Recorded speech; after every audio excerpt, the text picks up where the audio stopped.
mai thong lột lâm bi ikai Fiji oi re bi ikai Fiji oi re bi sham lang ni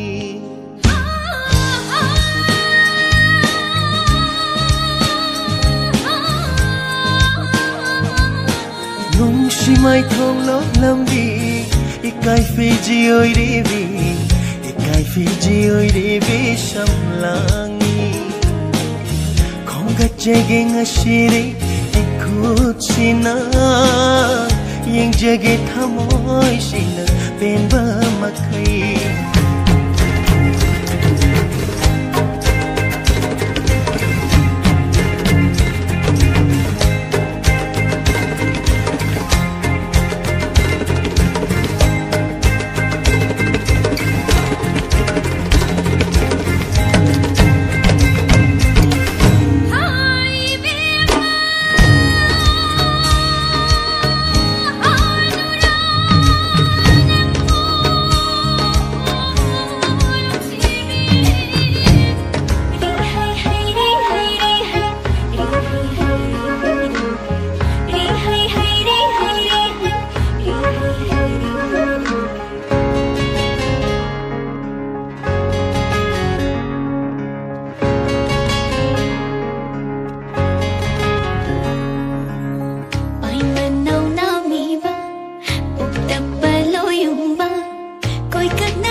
Sabikada wai thong basu kundo leirang sa terido nushikada chatna basu panthau mit kinangani do koi kag nabi samlang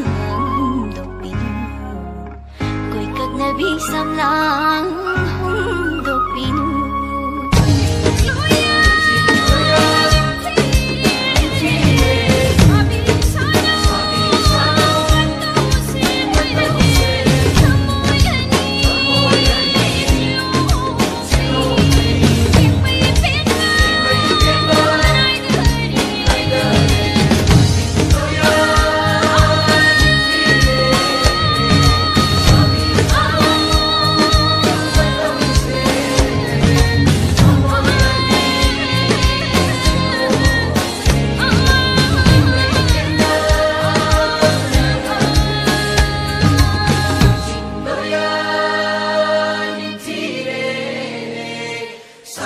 Sano matau se thamoy ani